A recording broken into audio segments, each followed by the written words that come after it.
ഒരു മനുഷ്യന് ഒരു സൂപ്പർ നാച്ചുറൽ പ്രസൻസിനെ ക്രിയേറ്റ് ചെയ്യാനായിട്ട് കഴിയുമോ? അല്ലെങ്കിൽ ഒരു പാരാനോർമൽ എൻറ്റിറ്റിയെ ഒരു മനുഷ്യൻ വിചാരിച്ചു കഴിഞ്ഞാൽ നിർമ്മിച്ചെടുക്കാൻ കഴിയുമോ?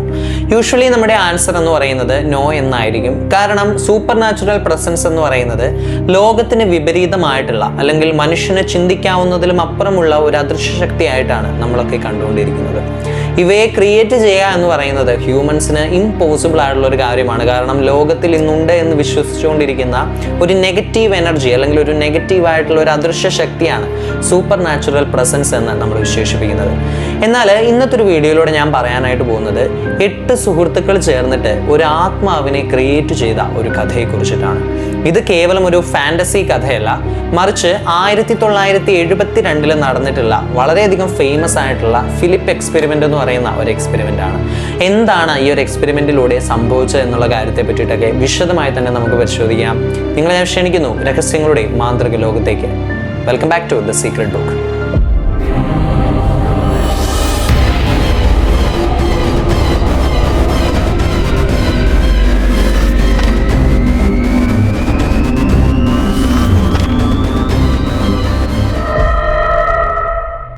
ഒരു മുറി, ആ മുറിയിൽ 8 പേരാണുള്ളത്. അവരുടെ ഒത്ത നടുക്കായിട്ട് ഒരു വലിയ മേശയുമുണ്ട്.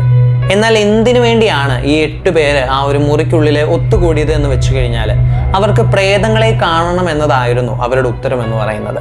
എന്നാൽ തങ്ങൾക്ക് ചുറ്റും സൂപ്പർ നാച്ചുറൽ ആയിട്ടുള്ള യാതൊരുവിധ പ്രസൻസും ഇല്ലാതിരുന്നതിനാൽ അവർ പ്രപഞ്ചത്തെ വെല്ലുവിളിച്ചുകൊണ്ട് ഒരു വലിയ തീരുമാനമെടുക്കുകയാണ്. നമ്മൾ പ്രേതത്തെ തേടി പോകേണ്ട കാര്യമില്ല, മറിച്ച് നമ്മൾ തന്നെ ഒരു ആത്മാവിനെ സൃഷ്ടിക്കാൻ പോകുന്നു. അങ്ങനെ ഒരു എക്സ്പെരിമെന്റ് എന്ന നിലയിൽ അവരൊരു മനുഷ്യന്റെ രൂപത്തെ മെനഞ്ഞുണ്ടാക്കുകയാണ്. എന്നാൽ ഇത്തരത്തിലൊരു മനുഷ്യന്റെ രൂപം മെനഞ്ഞുണ്ടാക്കിയതിന് ശേഷം അവനൊരു പേര് നൽകുകയും അവനൊരു ഭൂതകാലം നൽകുകയും അവന്റെ പ്രണയത്തെ പറ്റിയിട്ട് അവർ എഴുതുകയും പിന്നീട് അവന്റെ മരണം പോലും അവരൊരു തിരക്കഥയാക്കി എഴുതുകയും അങ്ങനെ കംപ്ലീറ്റ് ആയിട്ട് അവനൊരു പേഴ്സണാലിറ്റി നൽകുകയാണ്. എന്നാൽ ഒരു തമാശ രൂപേണ അല്ലെങ്കിൽ ഒരു എക്സ്പെരിമെന്റ് രൂപേണ ഒരിക്കലും വർക്ക് ചെയ്യില്ല എന്നുള്ള രീതിയിൽ നടത്തിയിട്ടുണ്ടായിരുന്ന ഒരു പരീക്ഷണമായിരുന്നു ഇതെങ്കിലും ഇവരെ ഈ ഒരു രൂപത്തെ പൂർണ്ണമായിട്ട് നിർമ്മിച്ചു കഴിഞ്ഞതിന് ശേഷമാണ് ഇവരൊരു കാര്യം ശ്രദ്ധിക്കുന്നത്. അതായത് ഈ 8 പേരും ചേർന്ന് നിർമ്മിച്ചിട്ടുണ്ടായിരുന്ന ഈ ഒരു മനുഷ്യരൂപം ഇവരുടെ മേശയിൽ തൊട്ടപ്പുറത്തെ കസേരയിൽ വന്ന് ഇവർക്ക് നേരെ നോക്കിക്കൊണ്ട് ഇരിക്കുന്ന ഒരു കാഴ്ചയാണ് പിന്നീട് ഇവർ കാണുന്നത്. ഒരു മനുഷ്യനെ പോലെ തന്നെ അവൻ ശ്വസിക്കുന്നുണ്ടായിരുന്നു. അവൻ അവരെ നോക്കി പുഞ്ചിരിക്കുന്നുണ്ട്. അവന്റെ കൈകള് ആ മേശയില് താളമടിച്ചുകൊണ്ടിരിക്കുകയാണ്.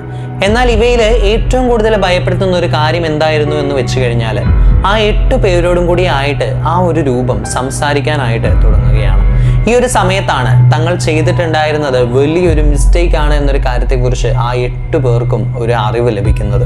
കേവലം ഒരു എക്സ്പെരിമെന്റ് എന്ന രീതിയിൽ മെനഞ്ഞിട്ടുണ്ടായിരുന്ന ഒരു മനുഷ്യരൂപം എങ്ങനെയാണ് രക്തവും മാംസവുമുള്ള ഒരു ജീവിക്കുന്ന മനുഷ്യനായിട്ട് അവരുടെ മുന്നിൽ പ്രത്യക്ഷപ്പെട്ടത്. അവിടെയായിരുന്നു ചരിത്രത്തിലെ ഏറ്റവും വലിയ പാരാനോർമൽ എക്സ്പെരിമെന്റ് ആയിട്ടുള്ള ഫിലിപ്പ് എക്സ്പെരിമെന്റ് എന്ന് പറയുന്ന എക്സ്പെരിമെന്റിന്റെ പിറവിയെടുപ്പ്. എന്നാൽ ഈ 8 പേര് എങ്ങനെയാണ് ഇത്തരത്തിലൊരു സിറ്റുവേഷനിലേക്ക് എത്തിപ്പെട്ടത് എന്നതിനെ കുറിച്ച് വിശദമായിട്ട് തന്നെ നമുക്ക് നോക്കാം. 1972 ടോറന്റോയിൽ നടന്നിട്ടുള്ള ഒരു സംഭവം. ടോറന്റോ സൊസൈറ്റി ഫോർ ഫിസിക്കൽ റിസർച്ച് എന്ന് പറയുന്ന ഒരു കമ്മ്യൂണിറ്റി, അതായത് പ്രേതഭൂതങ്ങളിലോ അല്ലെങ്കിൽ സൂപ്പർ നാച്ചുറൽ എൻറ്റിറ്റീസ് തുടങ്ങിയിട്ടുള്ള കാര്യങ്ങളിലൊന്നും ഇവർക്ക് വിശ്വാസം ഉണ്ടായിരുന്നില്ല. അവർ സാധാരണക്കാരായിട്ടുള്ള ഒരു 8 ആളുകളെ തിരഞ്ഞെടുക്കുകയാണ്.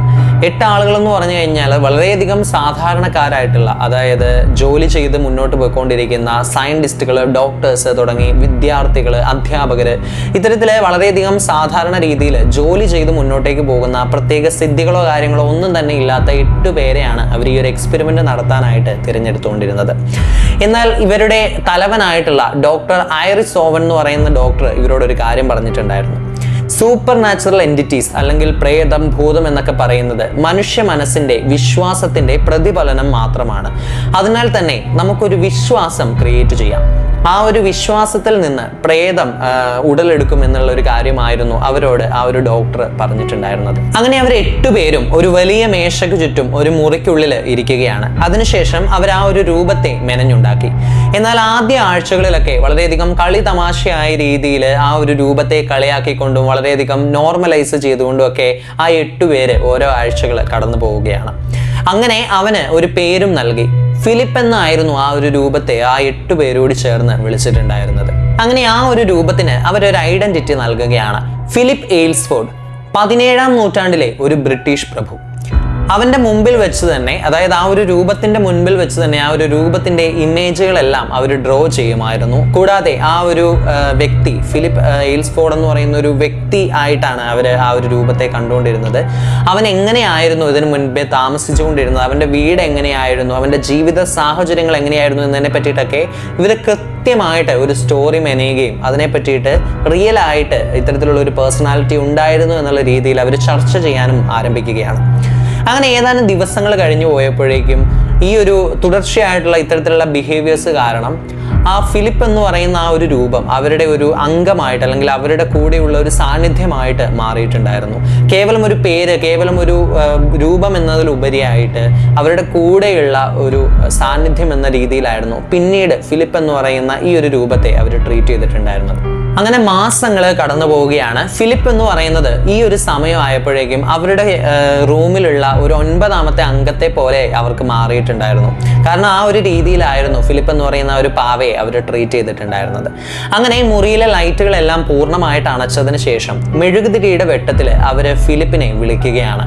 ഫിലിപ്പ്, നീ കേൾക്കുന്നുണ്ടോ? ആദ്യത്തെ ദിവസങ്ങളിലൊന്നും യാതൊരു വിധത്തിലുള്ള റെസ്പോൺസും ഉണ്ടായിട്ടുണ്ടായിരുന്നില്ല. കാരണം ഇറ്റ് ഈസ് ഇമ്പോസിബിൾ അല്ലേ, കാരണം അതൊരു പാവയാണ്, അല്ലെങ്കിൽ അവർ മെനഞ്ഞെടുത്തിട്ടുള്ള ഒരു ക്യാരക്ടറാണ്. എന്താണ് അവരിൽ നിന്ന് വരേണ്ടത്? കേവലം ഒരു പാവ എങ്ങനെയാണ് സംസാരിക്കുന്നത്? ഇവർ ജസ്റ്റ് ഒരു തമാശ രൂപേണ ഫിലിപ്പ് നീ കേൾക്കുന്നുണ്ടോ എന്ന രീതിയിലൊക്കെ ആദ്യത്തെ ദിവസങ്ങളിൽ, 2ാമത്തെ ദിവസങ്ങളിലെല്ലാം ചോദിച്ചു. എന്നാൽ ഒരു 3-4 ദിവസങ്ങളിലേക്ക് യാതൊരു വിധത്തിലുള്ള റെസ്പോൺസും ഉണ്ടായിരുന്നില്ല. അങ്ങനെ 6ാമത്തെ ദിവസം വന്നെത്തുകയാണ്. എല്ലാവരും സാധാരണ ഇരിക്കുന്നത് പോലെ തന്നെ തങ്ങളുടെ മേശയ്ക്ക് ചുറ്റും ഇരിക്കുന്ന സമയത്ത് ആ മുറിക്കുള്ളിൽ വളരെയധികം ശക്തമായ രീതിയിൽ തണുപ്പ് കൂടി വരുന്നതായിട്ട് അവരുടെ ശ്രദ്ധയിൽപ്പെട്ടു. എന്നാൽ ഇത്തരത്തിൽ തണുപ്പ് കൂടി വന്നതിന് ശേഷം ടക് ടക് എന്നൊരു ശബ്ദമായിരുന്നു ആ ഒരു മുറിയിൽ നിന്ന് കേട്ടിട്ടുണ്ടായിരുന്നത്. ഒരൊറ്റ നിമിഷത്തേക്ക് ആ ഒരു മുറിയിൽ ഉണ്ടായിരുന്ന എല്ലാവരും തന്നെ നിശബ്ദമാവുകയാണ്. എവിടെ നിന്നാണ് ടക് ടക് എന്നൊരു ശബ്ദം കേൾക്കുന്നത്?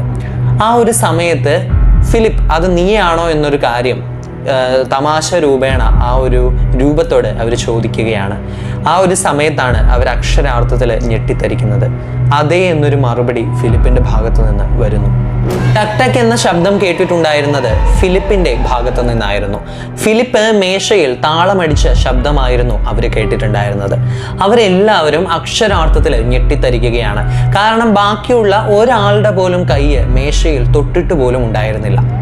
പിന്നീട് അവർ ചോദിച്ചിട്ടുണ്ടായിരുന്ന ഓരോ ചോദ്യങ്ങൾക്കും ഫിലിപ്പിന്റെ ഭാഗത്തു നിന്ന് കൃത്യമായിട്ടുള്ള ഉത്തരങ്ങൾ അവർക്ക് ലഭിച്ചിട്ടുണ്ടായിരുന്നു. അതായത് ആ 8 പേര് ചേർന്നുണ്ടാക്കിയിരുന്ന കഥ എന്ന് പറയുന്നത് ഫിലിപ്പിന്റെ യഥാർത്ഥ ജീവിതം എന്നുള്ള രീതിയിലായിരുന്നു ഫിലിപ്പ് ആൻസേഴ്സ് ചെയ്തിട്ടുണ്ടായിരുന്നത്.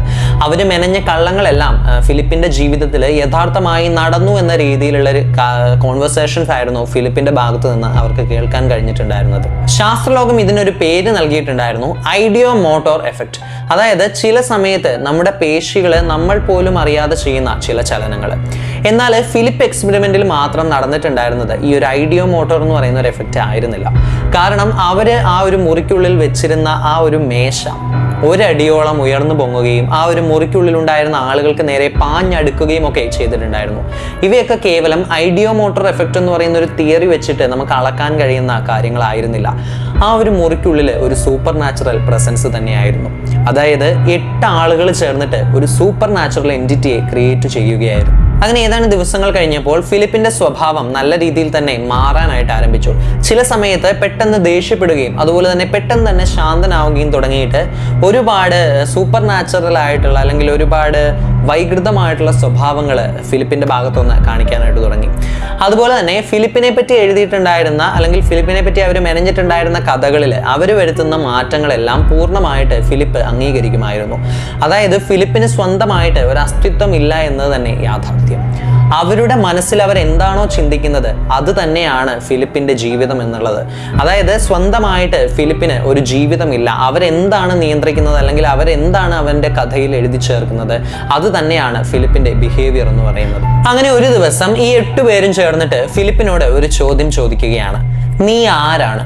അതിന് ഫിലിപ്പിന്റെ ഭാഗത്തു നിന്ന് വന്നിട്ടുണ്ടായിരുന്ന മറുപടി അവരെ ഭയപ്പെടുത്തുന്നത് തന്നെയായിരുന്നു. അവൻ പറഞ്ഞിട്ടുണ്ടായിരുന്ന ഇപ്രകാരമായിരുന്നു, ഞാൻ നിങ്ങൾ തന്നെയാണ്. നിങ്ങൾ എന്താണോ ചിന്തിക്കുന്നത് അതാണ് ഞാൻ. അതായത് പൂർണ്ണമായിട്ട് അവരുടെ കൺട്രോളിൽ നിൽക്കുന്ന അല്ലെങ്കിൽ അവർ ചിന്തിക്കുന്നത് എന്താണോ അത് ക്രിയേറ്റ് ചെയ്തിട്ടുള്ള ഒരു സൂപ്പർ നാച്ചുറൽ പ്രസൻസ് ആയിരുന്നു ഫിലിപ്പ് എന്ന് പറയുന്നത്. ഈ ഒരു പരീക്ഷണത്തിന് ശേഷം ആ 8 പേരും കടന്നു പോയിട്ടുണ്ടായിരുന്ന മാനസികാവസ്ഥ എന്ന് പറയുന്നത് വളരെയധികം ഹോണ്ടിങ് ആയിട്ടുള്ള മാനസികാവസ്ഥ തന്നെയായിരുന്നു. ഏത് സമയത്തും തങ്ങളുടെ പിന്നിൽ എന്തോ ഒരു സാന്നിധ്യം നിൽക്കുന്നു എന്നുള്ളൊരു തോന്നൽ ജീവിതകാലം മുഴുവൻ അവരെ വേട്ടയാടിക്കൊണ്ടിരിക്കുമായിരുന്നു. കേവലം ഒരു കെട്ടുകഥ നിർമ്മിക്കുക എന്ന് പറയുന്നത് വളരെയധികം സിമ്പിൾ ആയിട്ടുള്ള ഒരു കാര്യമാണ്. എന്നാൽ അത്തരത്തിലൊരു കെട്ടുകഥയുമായി ബന്ധപ്പെട്ട് ഒരു അദൃശ്യ ശക്തിക്ക് ജീവൻ നൽകിയാലോ? എങ്ങനെയാണ് ആ ഒരു സാന്നിധ്യത്തെ പിന്നീട് ഇല്ലാതാക്കാൻ കഴിയുക? ഈ ഒരു കാര്യത്തെക്കുറിച്ച് അവർക്ക് ഉത്തരം നൽകാൻ കഴിഞ്ഞിട്ടുണ്ടായിരുന്നില്ല. ഈ ഒരു സംഭവത്തിന് ശേഷം ഫിലിപ്പിന് എന്താണ് സംഭവിച്ചത് എന്നുള്ളത് വലിയൊരു ക്വസ്റ്റ്യൻ തന്നെയാണ്. ഫിലിപ്പ് ഇപ്പോഴും ആ ഒരു മുറിക്കുള്ളിലുണ്ടോ? ഉദാഹരണം പറയുകയാണെങ്കിൽ, നിങ്ങളൊരു പ്രേതാത്മാവിനെ സൃഷ്ടിച്ചു കഴിഞ്ഞാൽ നിങ്ങൾ ആ ഒരു മുറിയിൽ നിന്ന് പോയാലും ആ ഒരു ആത്മാവിൻ്റെ സാന്നിധ്യം ആ ഒരു മുറിക്കുള്ളിൽ ഉണ്ടാവില്ലേ? ഇതിനെ ശാസ്ത്രലോകം ഈ ഒരു പരീക്ഷണത്തിന് ശേഷം ഒരു പേരിട്ട് വിളിക്കുന്നുണ്ടായിരുന്നു, തുൽപ. അതായത് മനുഷ്യ സാന്നിധ്യം കൊണ്ട് മനുഷ്യൻ്റെ പ്രവൃത്തിയുടെ ഫലമായിട്ട് ഭൂമിയിൽ ക്രിയേറ്റ് ചെയ്യപ്പെടുന്ന അദൃശ്യമായിട്ടുള്ള ജീവൻ.